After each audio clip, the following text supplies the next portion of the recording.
नमस्कार प्रेक्षकांनो, आजच्या एपिसोडमध्ये इथे गायत्री म्हणत असते की बाबा काहीही झालं ना तरीसुद्धा तेजस सही नाही करणार प्रॉपर्टीच्या पेपरवरती. तेव्हा शैलेंद्र दीक्षित म्हणतात की गायत्री काहीही झालं तरीसुद्धा इथे तेजसला आज प्रॉपर्टीच्या पेपरवरती सही करावीच लागेल. कारण कसं आहे ना, या प्रभूंची दुखरी नस काय आहे हे मला बरोबर कळलं आहे. आणि आज इथे तेजस नकार देणार नाही. तो इथे प्रॉपर्टीच्या पेपरवरती सही करणार. तेवढ्यातच तिथे तेजस आलेला असतो आणि इथे शैलेंद्र दीक्षित म्हणतो की काय तेजस, मग आज प्रॉपर्टीच्या पेपरवरती सही करणार आहेस की नाही? कारण मला बरोबर माहिती आहे तू कशी सही करणार आहेस ते. तेव्हा इथे तेजस म्हणतो, हो, मी प्रॉपर्टीच्या पेपरवरती सही करायला तयार आहे. माझा हिस्सा मी तुमच्या नावावरती करायला तयार आहे. त्यासाठीच करते ना हे सगळं. मी सही करायला तयार आहे. तेव्हा गायत्री म्हणते, काय तेजस, तू खरं बोलतोयस? तू तुझ्या नावाची प्रॉपर्टी आमच्या नावावरती करायला तयार आहेस? बाप रे, मला तर खूपच जास्त आश्चर्य वाटते. म्हणजे हे प्रभूंचं घर संपूर्णपणे माझ्या नावावरती होणार. त्यानंतर प्रेक्षकांनो, इथे आता गायत्रीला आनंद झालेला असतो. तर मानसी खिडकीमधून बघत असते की नक्की चाललंय तरी काय. तर इथे बंटीला एका रूममध्ये ठेवण्यात आलेलं असतं आणि त्याच्यावरती इथे बंदूक ताणण्यात आलेली असते. एक गुंड माणूस हातामध्ये बंदूक घेऊन उभा असतो. त्यामुळे बंटी गप्प असतो. तर इथे प्रेक्षकांनो, आता गायत्री म्हणत असते, बघितलंस ना तेजस, एवढी वर्ष मी तुला सांगत होते की तुझा हिस्सा माझ्या नावावरती करून टाक, पण तू नाही केलास. आता बघितलंस ना, सगळ्यांची अवस्था बघून तुला इथे वाईट वाटलं आणि आता प्रॉपर्टीच्या पेपरवरती सही करायला तयार झालास. तेव्हा इथे तेजस म्हणतो, हो, प्रॉपर्टीच्या पेपरवरती सही करतोय कारण माझ्यासाठी माझं कुटुंब सगळ्यात जास्त महत्त्वाचं आहे.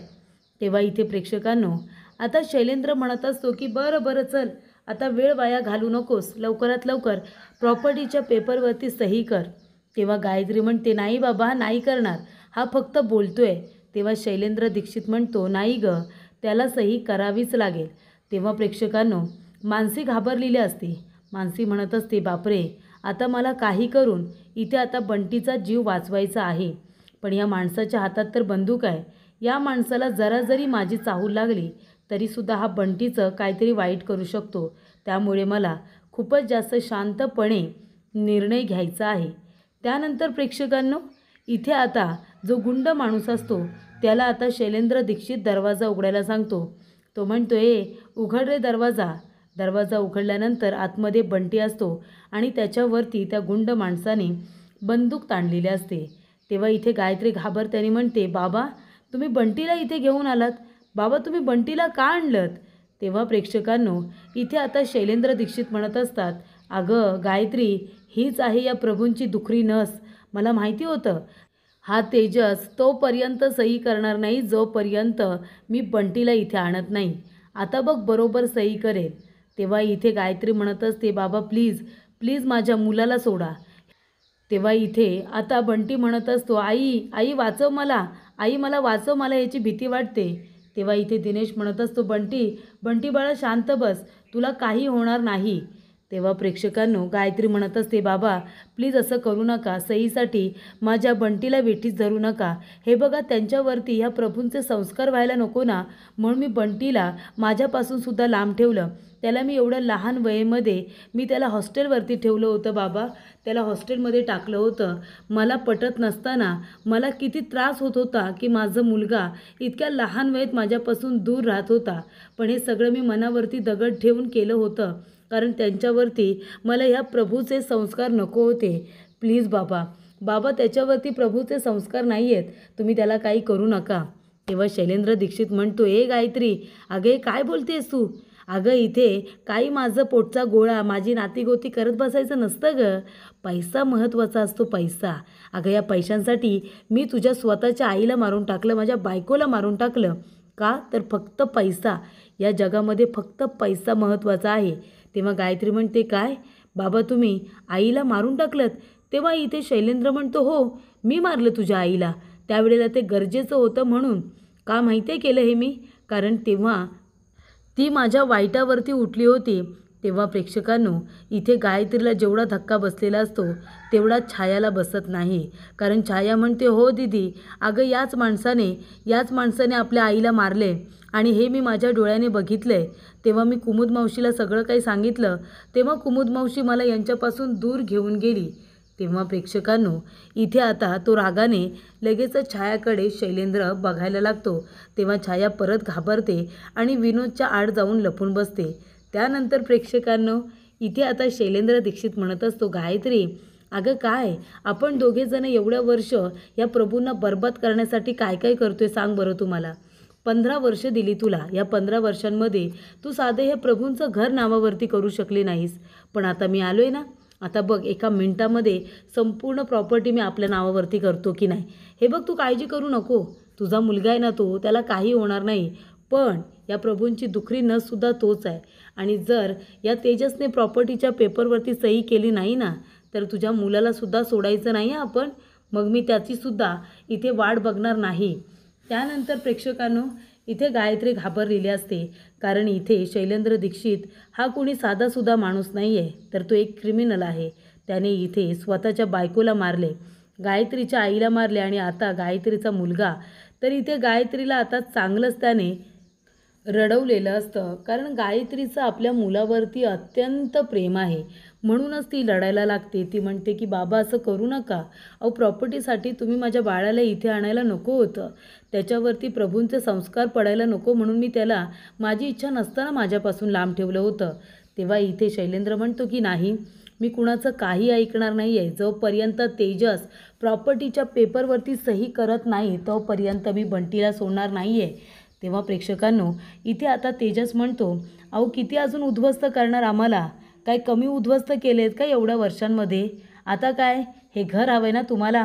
त्यासाठीच हे सगळं करतं आहे ना? त्यासाठी तुम्हाला स्वतःच्या नातवाच्या जीवाची पर्वा नाही आहे ना? थांबा, करतो. प्रॉपर्टीच्या पेपरवरती सही करतो, थांबा. पण आमच्या बंटीला काहीसुद्धा झालं नाही पाहिजे. तेव्हा बंटी म्हणत असतो, आई, आई वाचव मला आई. आणि इथे आता बंटीचं लक्ष मानसीकडे जातं. पण मानसी त्याला म्हणते, पुढे बघ, पुढे बघ, माझ्याकडे बघू नकोस. असं खाणाखुणा करून ती त्याला सांगते की पुढे बघ म्हणून. त्यानंतर प्रेक्षकांनो, इथे आता बंटी पुढे बघतो आणि आई आई ओरडतच असतो. तेव्हा तेजस आलेला असतो आणि तो सही करायला जाणारच असतो. शैलेंद्र म्हणतो, तेजस, जास्त नाटकी नाही पाहिजे. लवकरात लवकर सही कर आणि मोकळा हो. तेव्हा इथे तेजस म्हणतो, हो करतोय सही. या सहीसाठीच आलायत ना इथे, करतोय सही. त्यासाठी स्वतःच्या नातवालासुद्धा सोडलं नाही आहे तुम्ही या प्रॉपर्टीसाठी, बरोबर ना? एक गोष्ट सांगतो तुम्हाला तुमच्या गुन्ह्याची शिक्षा मिळाली, कारण तुम्ही तो गुन्हा केला होतात.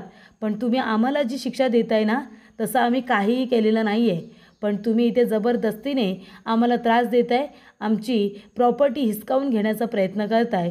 ही गोष्ट तुम्ही लक्षात ठेवा. त्यानंतर प्रेक्षकांनो, इथे आता तेजस सही करायला जातच असतो. तेवढ्यातच मानसी येते. तिथून एक छोटा फ्लॉवर पॉट घेते आणि जोरात त्या गुंड माणसाच्या डोक्यामध्ये मारते. तेव्हा तो गुंड माणूस बाजूला पडतो. तेव्हा मानसी म्हणते, भाऊजी पकडा याला, बंटी चल उठ. तेव्हा इथे आता विनोद जातो आणि सगळ्यात आधी तर ती पिस्तूल उचलतो. त्यानंतर प्रेक्षकांनो, मानसी इथे बंटीचा हात पकडते आणि त्याला बाहेर घेऊन येते आणि त्याच्या आईकडे सुपूर्द करते. त्यानंतर मानसी आणि इथे तेजस दोघेजण जातात आणि दिनेश आणि सूरजला सोडवतात. त्या दोघांना आधी फ्री करतात. तेव्हा इथे गायत्री आपल्या बाळाला आता जवळ घेते. त्यानंतर इथे आता विनोदने पिस्तूल उचललेलं असतं.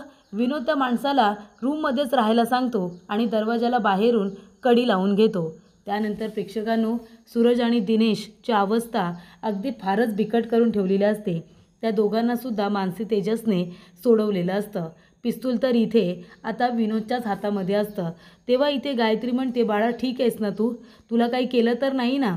तेव्हा इथे बंटी म्हणतो, नाही आई, मला खूप भीती वाटत होती. तेव्हा शैलेंद्र म्हणतो, तेव्हा इथे विनोद म्हणतो, चल मागे व्हायचं. विनोदच्या हातामध्ये पिस्तूल असते. तेव्हा तो म्हणतो, चल मागे व्हायचं.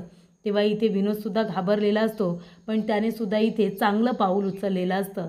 त्यानंतर प्रेक्षकांनो, इथे मानसी म्हणत असते, गायत्री वहिनी, मला माहिती आहे तुम्ही आई म्हणून किती प्रेमळ आहात. तुमच्या मुलावरती, इथे आपल्या बंटीवरती किती जीव आहे. त्याच्यासाठी तुमचा जीव किती तुटतो हे मी माझ्या डोळ्याने बघितले. एका सहीसाठी तुम्ही तुमच्या मुलाला वेठीस धराल, त्याचा जीव तुम्ही वेठीस धराल. अशा तुम्ही अजिबात नाही. पण हे सगळं कुणी केले ते मला माहिती आहे. हे सगळं शैलेंद्र दीक्षित यांनी केले, बरोबर ना? काय शैलेंद्र दीक्षित? अहो, इथे प्रॉपर्टीसाठी तुम्ही तुमच्या नातवाला वेठीस धरलात. त्यालासुद्धा तुम्ही मारण्याचा प्रयत्न केलात. का? तर प्रॉपर्टी हवी म्हणून, बदला घेण्यासाठी आलात म्हणून. तुम्हाला काय वाटतं? तुमच्याबद्दलचं सत्य आम्हाला माहिती नाही आहे.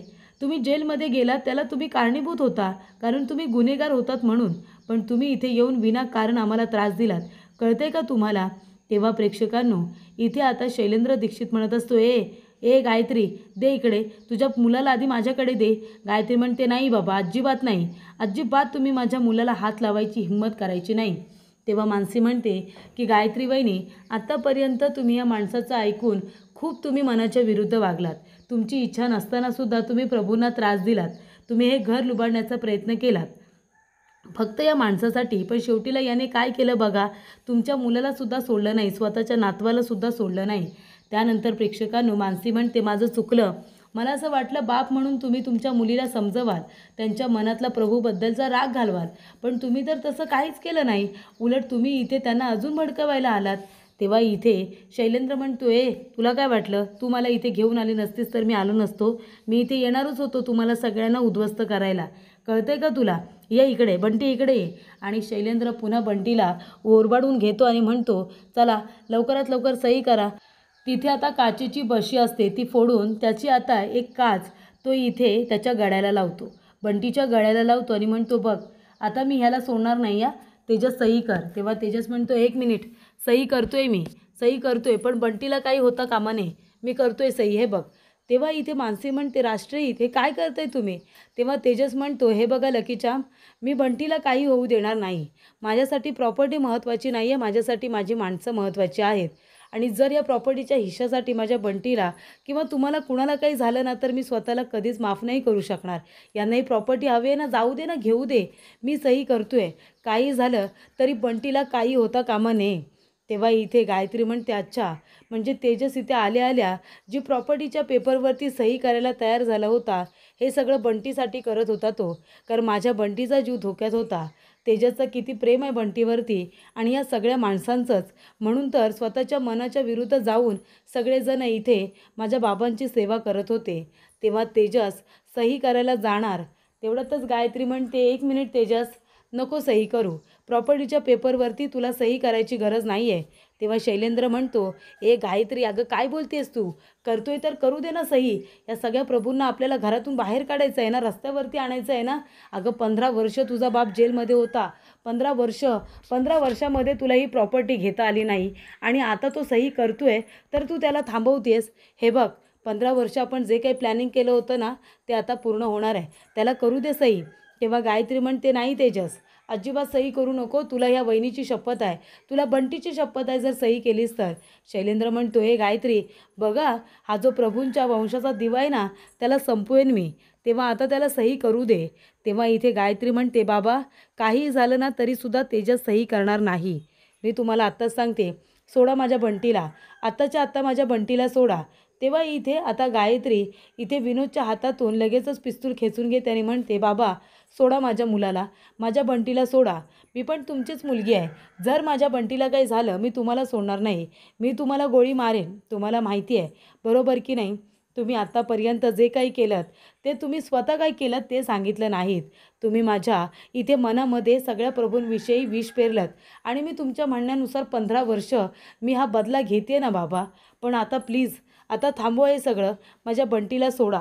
त्यानंतर प्रेक्षकांनो, इथे गायत्री म्हणत असते की जर माझ्या बंटीला काही झालं तर मी स्वतःला थांबवणार नाही, मी तुम्हाला गोळी मारेन बाबा, असं इथे गायत्रीने स्पष्टपणे सांगितलेलं असतं.